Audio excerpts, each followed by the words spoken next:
Meus irmãos, então, novamente, boa noite, a paz do Senhor.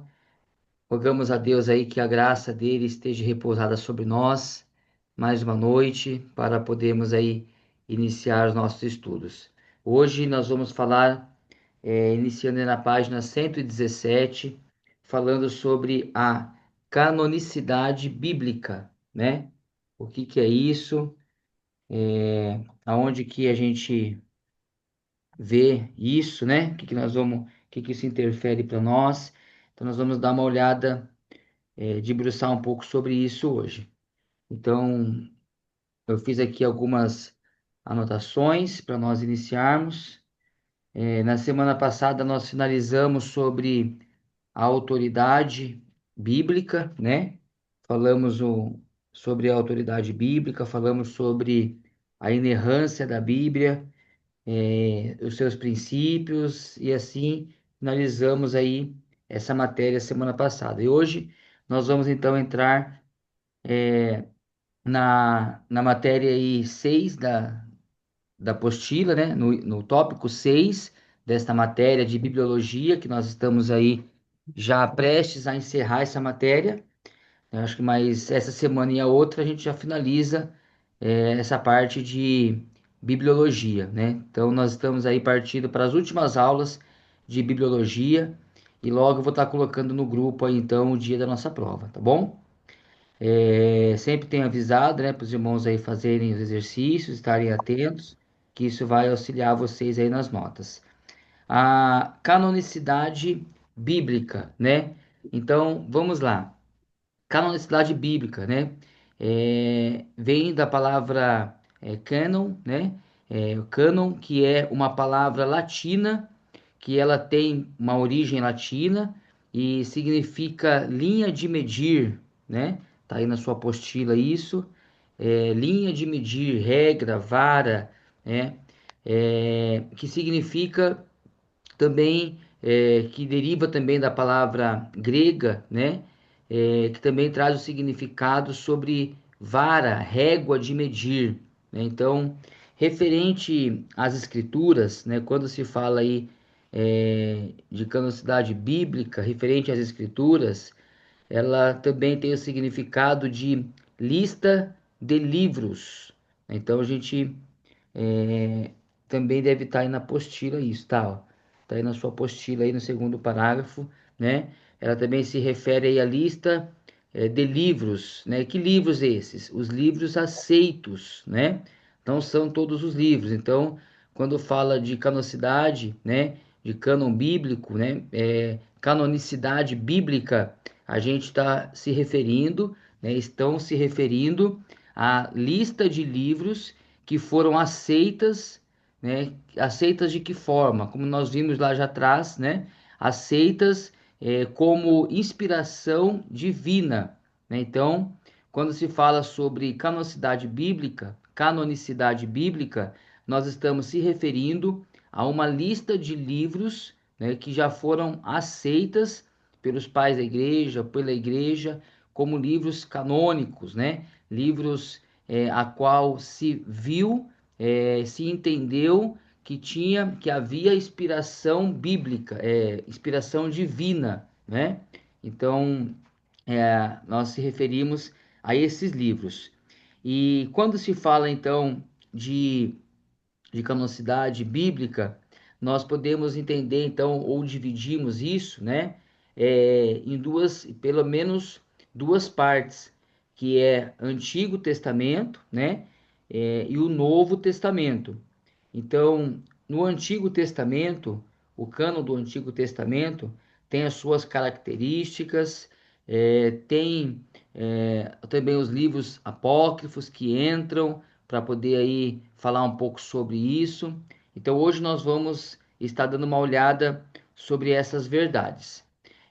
O cânon do Antigo Testamento, está aí na apostila, no 6.1, a compreensão de como o cânon bíblico chegou até nós se dá a partir da compreensão da sua constituição como revelação de Deus ao ser humano, né? Então, como eu já disse lá em cima, nós entendemos ou se referimos à canonicidade bíblica sobre livros que foram aceitos, né, uma constituição como revelação de Deus ao ser humano.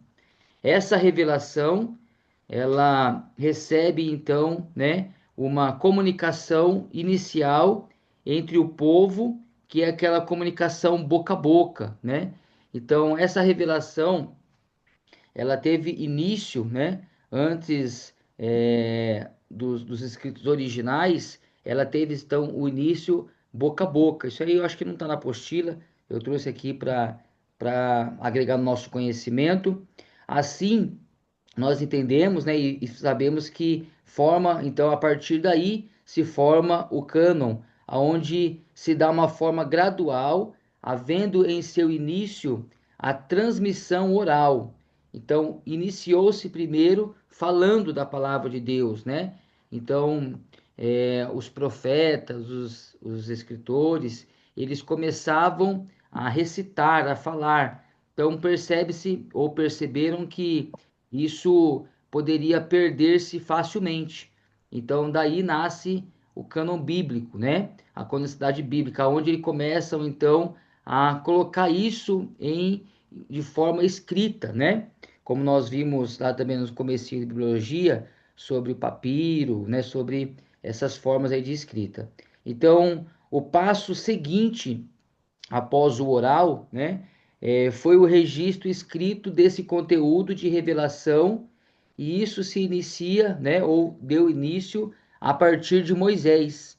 Então, primeiramente, a gente vê o povo tendo uma comunicação verbal, né, oral, e depois dessa comunicação, o segundo passo disso foi então o registro. E esse registro ele dar-se início então por Moisés. Amém? Tudo bem? Até aqui? Tranquilo?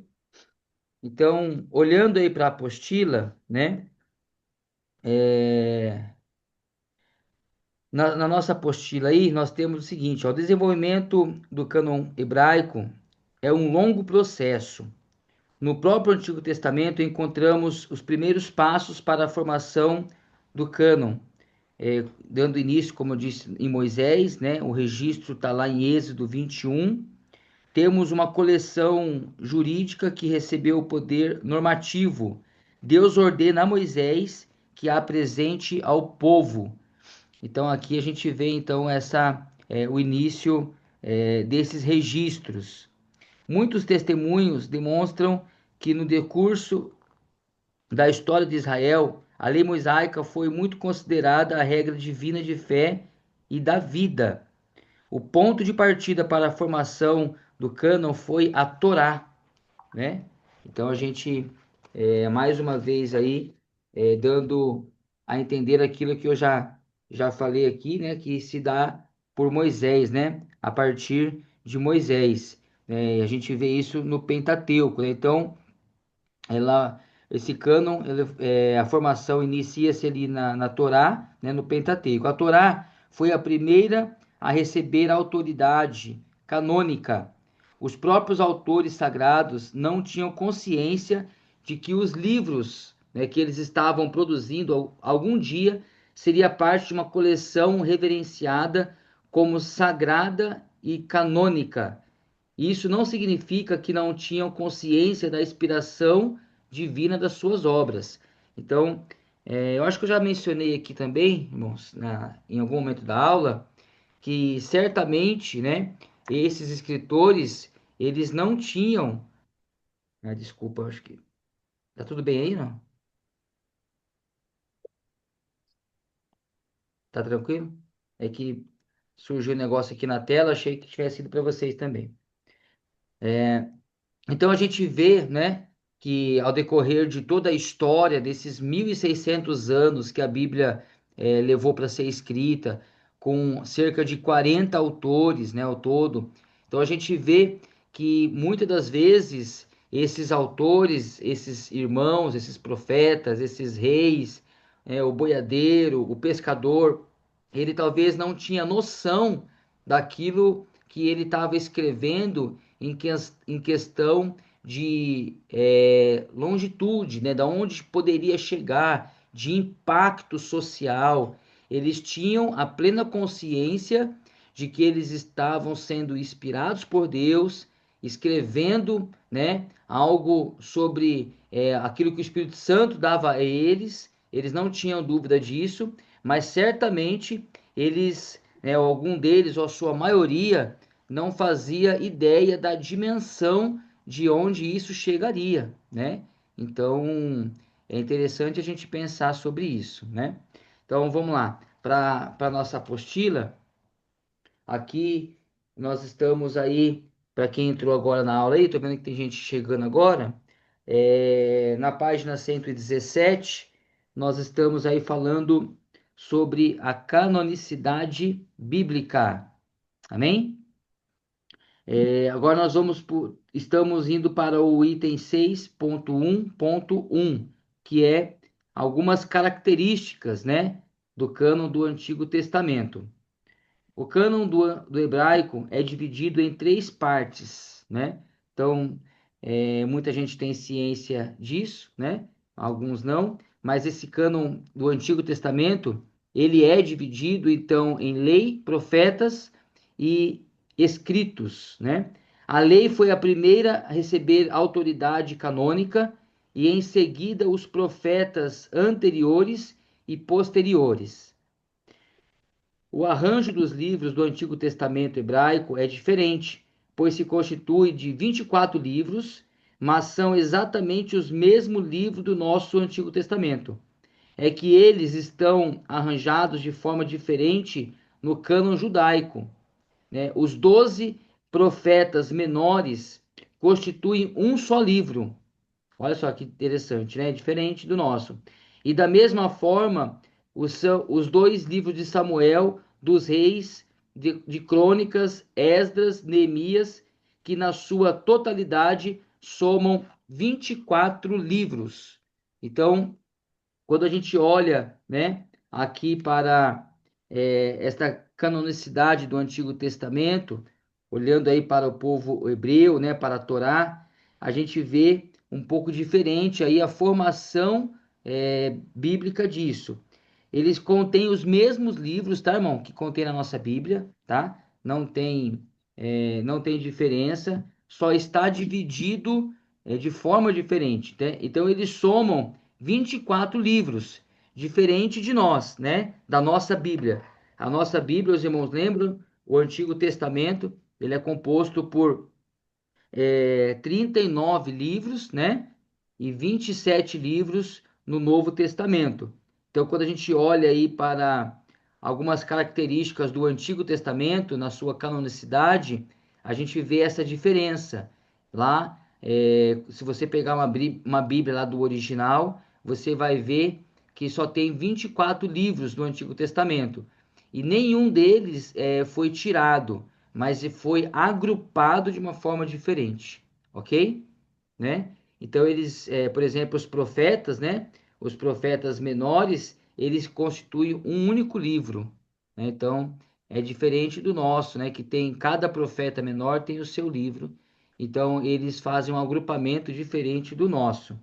Quanto à divisão, né? Pentateuco, Gênesis a Deuteronômio, profetas anteriores, Josué, Juízes, 1ª e 2ª Samuel, 1ª e 2ª Reis, profetas posteriores, Isaías, Jeremias, Ezequiel e os profetas menores, né, compondo aí 12 escritos, Salmo, Provérbio, Jó, Ruth, Cantares, Eclesiastes, Lamentações, Esther, Daniel, Esdras, Neemias e primeira e segundo livro do Crônicas, né, de Crônicas. Então, as evidências históricas demonstram que os profetas anteriores, bem como os posteriores, eram considerados escritos sagrados pelo menos desde 250 a 175 a.C., pelo fato de que um profeta algumas vezes cita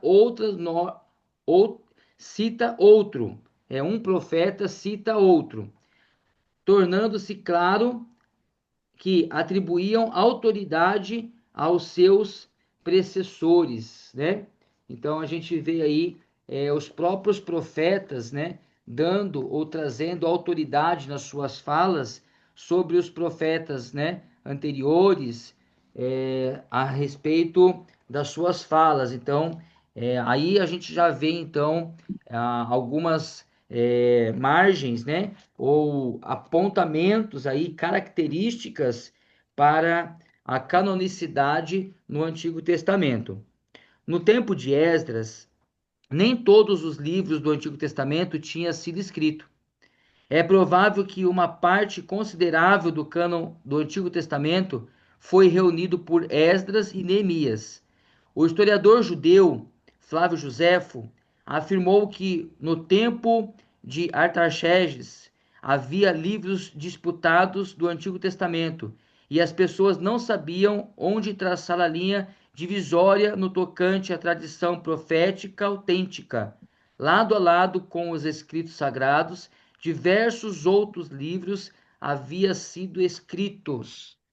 Então, a gente vê, né, irmãos, que a importância da canonicidade bíblica.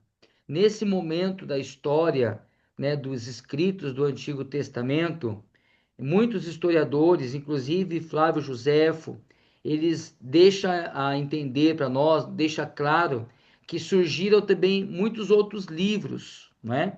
Muitos outros escritores, né? Mas qual deles, né? Que livro que compôs a Torá, que compôs, né? Que fez parte do cânon bíblico, que fez parte então do que nós temos hoje em mãos, que é a Bíblia Sagrada. São todos aqueles livros, né, que tiveram comprovações de inspiração divina.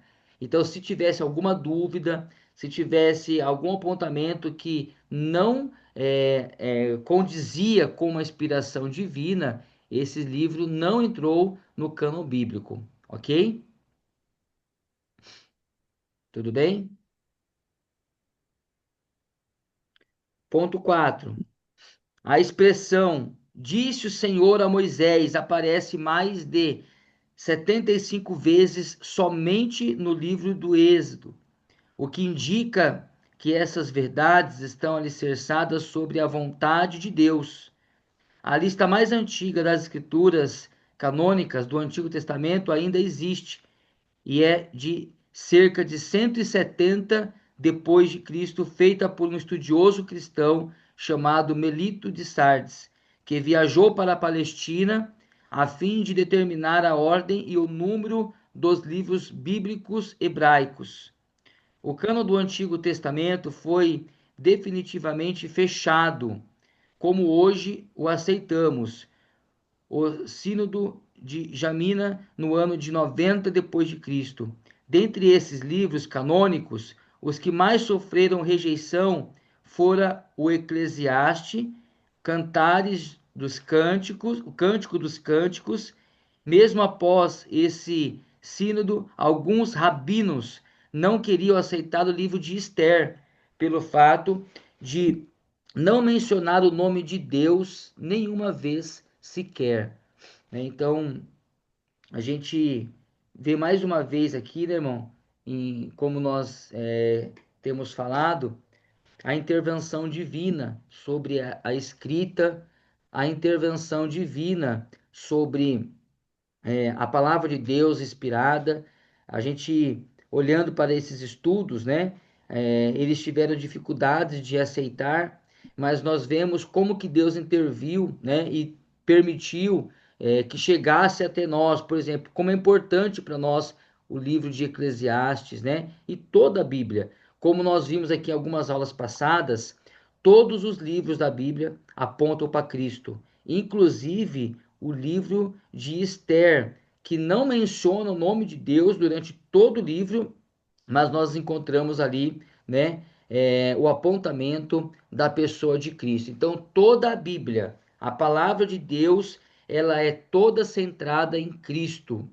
Então, nós não temos nenhum livro de Gênesis a Apocalipse que nós não encontramos Cristo sendo apontado, sendo revelado, sendo como centro de toda a palavra de Deus. Amém, amados? Então, após isso, né? Então, junta-se então uma lista de livros, né? Como está aqui no comecinho, que é até uma das traduções da palavra cânon, né? Junta-se então uma lista de livros, um ajuntamento de livros. Esse livro que é regra de fé, também até faz parte de uma das traduções ali do grego dessa palavra, né? Que entra como regra, né? Regra de fé. E a palavra de Deus realmente ela é regra de fé nossa, ela foi regra de fé, né, no tempo do Pentateuco para aquele povo, sob a escrita de Moisés, e ela continua sendo a nossa regra de fé. A palavra de Deus é a bússola do cristão, né? É a nossa regra de fé. Nós andamos segundo a palavra de Deus, nós temos uma norma a seguir, nós temos uma conduta a respeitar, a andar, a honrar, e essa conduta nós a encontramos dentro da palavra de Deus. Então, toda essa construção bíblica, né, para reger a história, para reger o povo de Deus, para poder colocar normas, para poder dar até mesmo conduta civil e moral para a humanidade, toda essa palavra de Deus, ela culmina então em Cristo, que sempre deseja e quer, né, que o conheçamos e tenhamos o nosso caráter modelado ao caráter dele. Então, isso só é possível através das Escrituras, da revelação da palavra de Deus, e isso então se dá em toda a história, em toda a Bíblia, para nós, ainda mais o Novo Testamento, a qual nós vemos Cristo sendo revelado de uma forma muito ampla e clara para todos, né, para toda a humanidade, para todo mundo. E agora nós vamos ver também um pouco sobre livros apócrifos, né? Esses livros que eram livros, vamos dizer assim, resumidamente mentirosos, né? Livros que não continham 100% da verdade ou que não tinham nenhum indício de inspiração divina. Então, é conhecido e nomeado como livros apócrifos. Tá aí na apostila? Os irmãos estão conseguindo acompanhar? Tá tranquilo? Lorena, seja bem-vinda. Tudo bem? Tá conseguindo acompanhar? Legal. Então vamos lá. Aí na apostila, né? Livros apócrifos do Antigo Testamento. Apócrifo, né? Vem do grego apocripos, né? Que quer dizer escondido, oculto, e aplicava-se aos livros que surgiram na Palestina após o regresso do exílio, por volta de 450 antes de Cristo. Né? Esses livros eram ocultados do público para serem consultados apenas por uma classe privilegiada.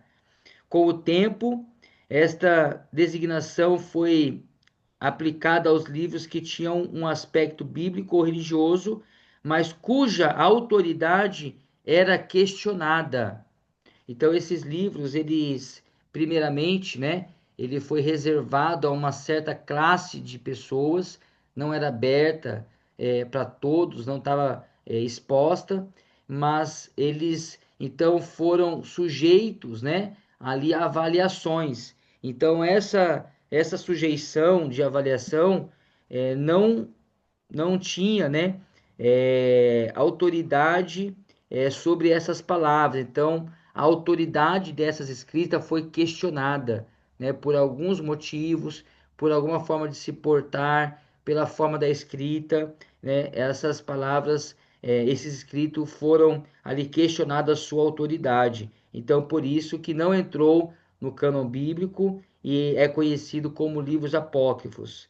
Enquanto os judeus na Palestina limitavam o conteúdo das suas escritas aos livros do Antigo Testamento, os judeus que falavam grego, que vivia no Egito, não pararam por aí, né? Que a gente conhece, né, irmãos? Esses judeus aí, como que viviam na Palestina, que falava uma fala grega, né?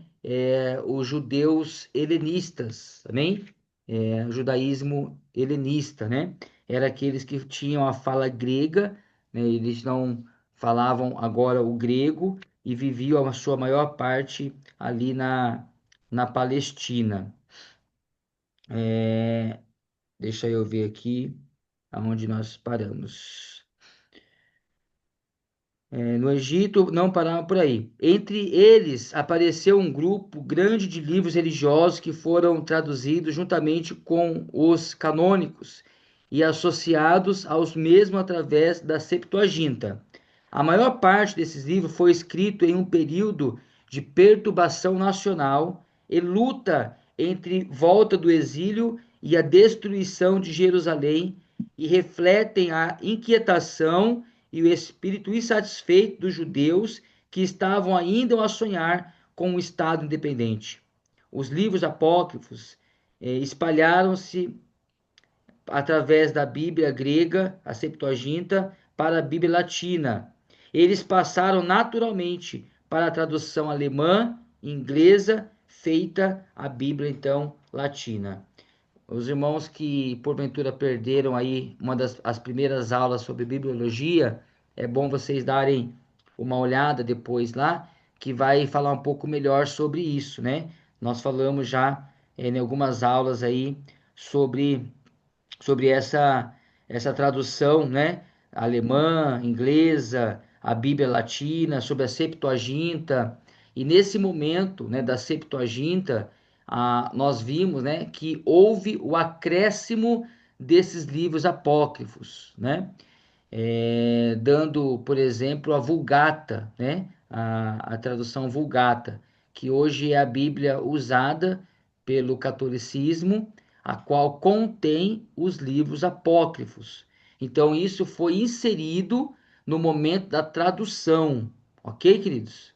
Né? No momento da tradução, lá da Septuaginta, da Vulgata, foram então foram acrescentados esses livros. Eles não continham na Torá, né, nos escritos originais, mas quando então se faz a tradução, né, então ali houve o acréscimo, porque o Estado estava nessa briga, né, aquele momento de Roma dominando o mundo, tudo. Então, nesse momento, onde tinha grandes líderes, né, como Alexandre o Grande, que também corroborou aí para esses acréscimos, foi nesse momento da história que a gente vê, então, sendo acrescentado algumas traduções, né? A Septuaginta, a Vulgata, a Latina, né? Nós, então, encontramos esses livros apócrifos, ok? Característica dos apócrifos. Irmãos, nós temos aí 10 minutos, tá? O aplicativo já me avisou. Então eu gosto sempre de estar avisando quando o aplicativo me avisa. Se o vídeo cair, os irmãos têm 1 minutinho aí, 2 minutos para tomar uma água, esticar as pernas e volta que eu vou disponibilizar um novo link no grupo para a gente finalizar. Característica dos apócrifos. A maioria foi escrita nos anos 300 a 100, né? De 300 a.C. a 100 depois de Cristo. O idioma da composição era hebraico ou aramaico e ocasionalmente grego. Então a maioria era de língua hebraica e aramaico. Representam ampliações de livros do Antigo Testamento. O que é isso, né? Eles fizeram também acréscimo nos livros já existentes, né, particularmente Esther, Daniel, a fim de torná-los mais interessantes e edificantes. Olha só, viu, irmãos? Onde mora o perigo aqui, né? Ó. Então, por isso que não foi aceito esses livros, né? Porque não tinha mais o que acrescentar. Lembra que nós vimos, né, lá atrás, que a revelação ela se deu por encerrado, né? O Senhor ele encerrou a sua revelação concernente à palavra de Deus. Não tem mais o que nós acrescentarmos. A palavra está escrita, está revelada para todos nós no conteúdo e na porção que Deus assim o quis. Então, parte desses livros apócrifos foi rejeitado por conta disso, né? Eles vieram com acréscimos sobre o livro de Esther, de Daniel, então foi também rejeitado. De modo geral, reflete o ponto de vista religioso judaico dos tempos posteriores ao Antigo Testamento, com certos acréscimos. Então, uma outra característica aí dos apócrifos. A maior parte desses livros foi escrita em período de perturbação nacional, refletem a inquietação e o espírito insatisfeito dos judeus que estavam sonhando com um Estado independente.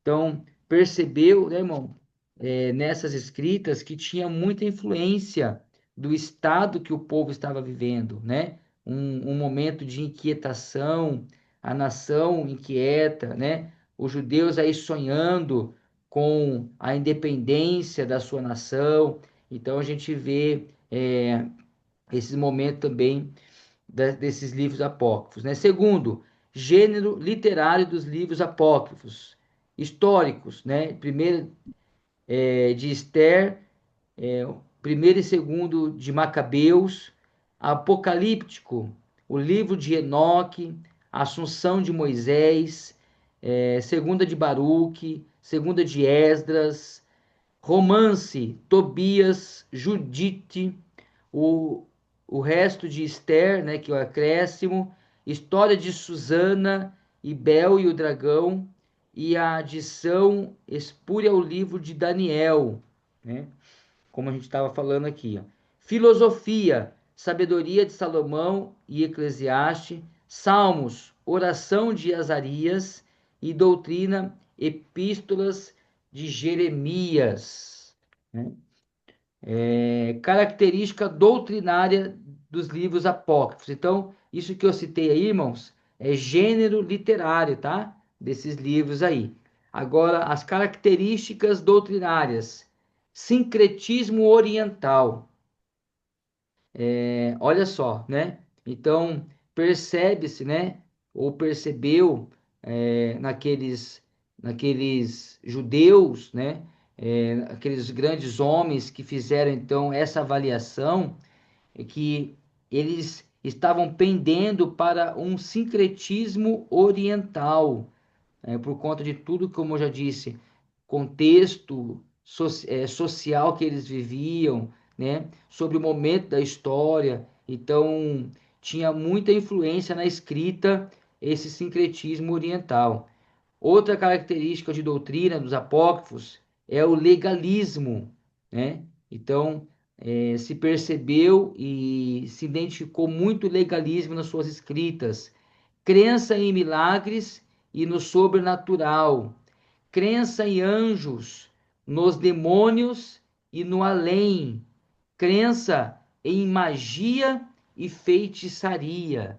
Então, tudo isso aí são características que nós encontramos nesses livros apócrifos, né? Livros que você encontra ali princípios de magia, crenças sobre anjos, feições e falas sobre demônios, crença no além, né? Então são tudo coisas aí que vai até mesmo contra os princípios bíblicos, não tem como, né, irmão, fazer parte de um cânon bíblico. Então, a gente vê todo o cuidado de Deus sobre isso. Os irmãos se lembram que a Bíblia não se contradiz, não é?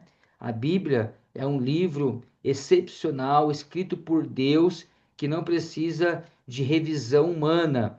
Então, esse cuidado não foi só de homens, esse cuidado também foi e se deu por Deus, para poder então aí manter a veracidade da palavra de Deus, né? Para poder continuar aí sobre a autoridade máxima a palavra de Deus. Então, o próprio Deus interviu e não permite que nenhum desses livros faz parte da Bíblia, para que não haja dúvida de que a palavra ela é 100% inspirada por Deus. Avaliação dos livros apócrifos. Olha só, tem certos valores históricos e religiosos. O que é isso, irmãos? Eu até marquei aqui para a gente falar um pouquinho sobre isso. Esses livros, eles contêm muita história, né? Eles não servem como regra de fé, eles não servem para conduta cristã nossa, mas eles servem sim para conhecimento, ok? Então, não há nada de mal, né? Você ler esses livros como você lê um livro qualquer, né? Você lê esse livro para um conhecimento, para agregar o seu conhecimento, tanto histórico como história da religião, por exemplo, né? Então, não há problema em ler esse livro, desde que você leia na perspectiva, né? Sabendo que é um livro apócrifo, né? Que não faz parte aí da regra de fé do cristão. Então, qual outra avaliação dos livros apócrifos? Não tem qualidade histórica dos canônicos. Então ele serve para algum tipo de conhecimento histórico, assim como a gente lê, né, outros livros, assim como a gente lê é, mitos, né? Os antigos mitos que faz muito bom a gente conhecer, ler sobre os deuses, mas que nenhum deles servem para nós, né? Como regra de fé, mas sim para conhecimento somente, aí agregar conhecimento histórico.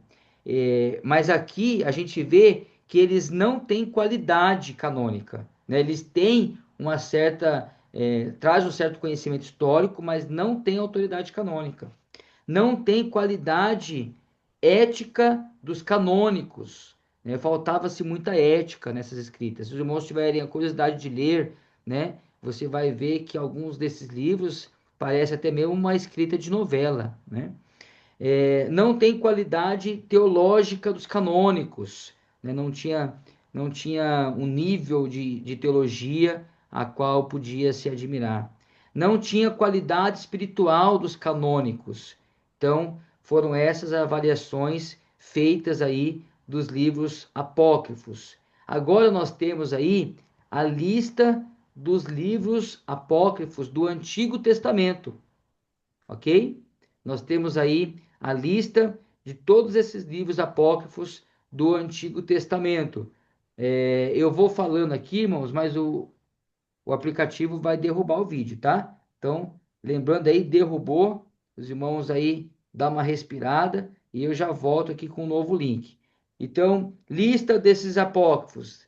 Esdras, né? Primeira Esdras, segunda Esdras, Judite,